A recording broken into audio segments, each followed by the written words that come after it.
Momen strategis ketika Indonesia mulai membangun fondasi kekuatan tempur udaranya melalui dukungan 8 pesawat Vampire yang kemudian menjadi cikal bakal pembentukan Skuadron Udara 11.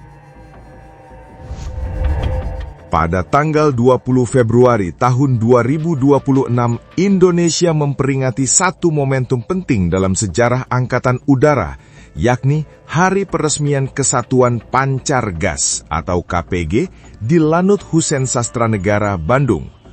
Peristiwa ini menjadi penanda awal masuknya era pesawat jet dalam tubuh Angkatan Udara Republik Indonesia sekaligus tonggak modernisasi kekuatan udara nasional.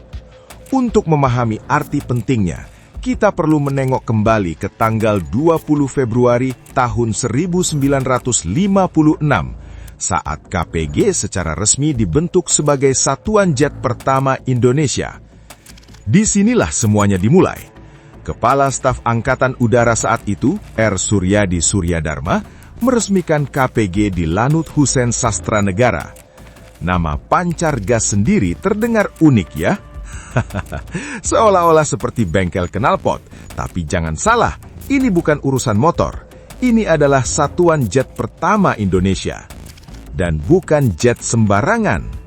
Yang berdiri gagah di apron pangkalan waktu itu adalah 8 unit de Havilland 115 Vampire, jet latih tempur pertama yang dimiliki Indonesia. Bayangkan, di era ketika banyak negara Asia Tenggara masih mengandalkan pesawat baling-baling, Indonesia sudah melangkah ke era jet. Pesawat ini bukan datang dalam keadaan utuh seperti mobil baru keluar showroom. Tidak, ia tiba di Tanjung Priuk pada Desember 1955 dalam bentuk bagian-bagian terpisah, seperti puzzle raksasa. Badan pesawat di satu peti, sayap di peti lain, mesin di kotak berbeda. Kemudian dirakit di Bandung oleh teknisi AURI bersama teknisi dari Inggris. Jadi kalau dibayangkan, ini semacam kolaborasi internasional versi 50-an. Tanpa Zoom meeting, tanpa Google Translate. Tapi hasilnya nyata. Jet pertama Indonesia siap terbang. Pesawat ini buatan perusahaan Inggris de Havilland. Dan awal mula kedatangannya pun bukan lewat pembelian mahal. Inggris berencana menghibahkan beberapa unit untuk membantu pembangunan Angkatan Bersenjata Republik Indonesia yang saat itu masih sangat muda. Dari rencana itu, akhirnya disetujui 8 unit varian T-11, versi latih 2 kursi. Kenapa latih? Karena membangun kekuatan udara itu bukan cuma soal punya pesawat tempur, tapi soal membangun pilot jet pertama bangsa ini. Bayangkan betapa beraninya para penerbang saat itu. Dari sebelumnya terbiasa dengan baling-baling, tiba-tiba duduk di kokpit jet yang suaranya menggelegar dan kecepatannya hampir 900 km per jam. Mesin yang dipakai adalah de Havilland Goblin 3 tipe sentrifugal. Namanya memang terdengar seperti tokoh film fantasi, tapi performanya sangat nyata. Kecepatan maksimal 882 km per jam, daya jelajah sekitar 1.900 km. Ketinggian terbang bisa mencapai 13.000 meter. Untuk ukuran era 50-an, itu sudah termasuk lompatan teknologi besar. Keunggulan lainnya adalah daya angkat yang responsif saat lepas darat. Artinya, pesawat ini relatif cepat naik setelah roda terangkat. Bagi pilot latih, ini penting. Tapi tentu saja, tetap membutuhkan keterampilan dan mental baja. Tidak ada fitur digital canggih, tidak ada layar tentuh, semua analog, semua mengandalkan insting, latihan, dan disiplin.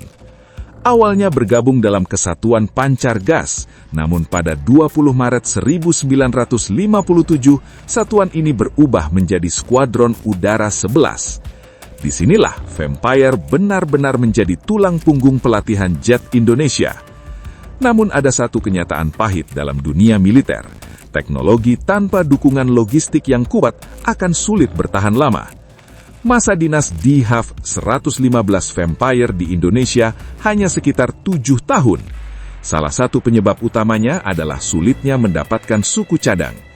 Bayangkan memiliki mobil sport canggih, tapi onderdilnya hanya tersedia di luar negeri dan harus menunggu lama.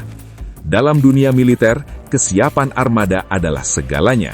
Jika suku cadang langka, pesawat lebih sering berada di hanggar daripada di udara.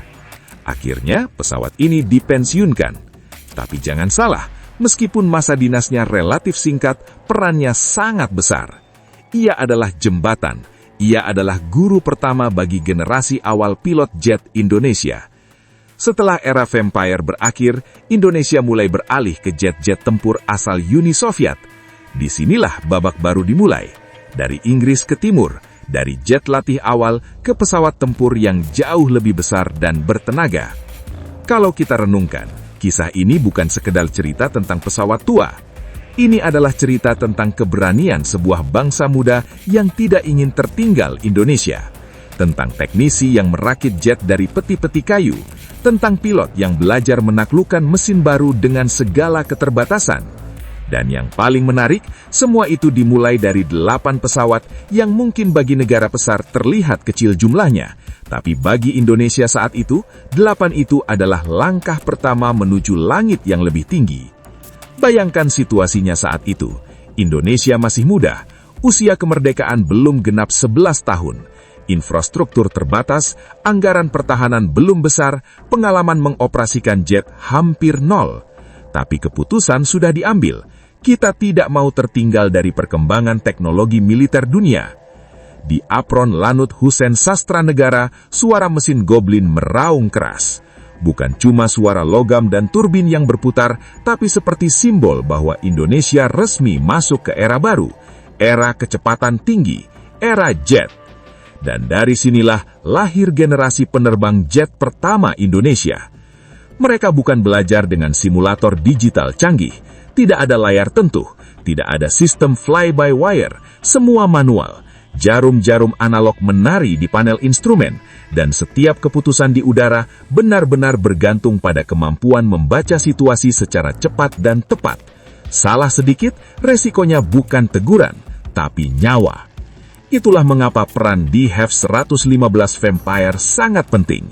Ia bukan sekedar alat latihan, ia adalah ruang kelas terbang, tempat para calon pilot belajar memahami karakter mesin jet, belajar mengatur throttle dengan presisi, belajar mendarat dengan kecepatan tinggi tanpa bantuan sistem otomatis modern. Namun, waktu berjalan cepat. Ketika dinamika politik global berubah dan hubungan internasional Indonesia mulai bergeser, arah pengadaan alutsista pun ikut berubah. Indonesia mulai melirik ke timur, ke Uni Soviet yang saat itu menawarkan paket persenjataan lebih besar dan lebih modern. Perlahan tapi pasti, jet-jet baru berdatangan. Ukurannya lebih besar, persenjataannya lebih lengkap, performanya lebih agresif. Era Vampire pun berakhir, digantikan oleh babak baru kekuatan udara Indonesia. Tapi mari kita jujur sejenak. Tanpa Vampire, apakah Indonesia bisa langsung melompat ke jet tempur yang lebih kompleks? Rasanya tidak. Vampire mungkin hanya bertugas sekitar 7 tahun, terbilang singkat dalam sejarah militer, namun fondasi yang dibangun sangat dalam.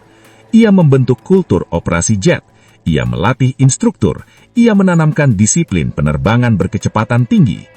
Kadang-kadang dalam sejarah, yang paling berpengaruh bukan yang paling lama bertahan, bukan yang paling canggih, tapi yang datang di saat paling menentukan.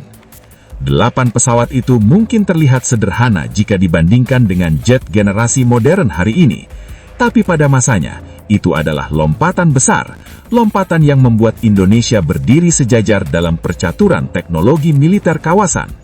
Dan setiap kali kita memperingati tanggal 20 Februari, sesungguhnya yang kita kenang bukan hanya peresmian sebuah satuan, tetapi momen ketika Indonesia pertama kali benar-benar menembus langit dengan mesin jetnya sendiri.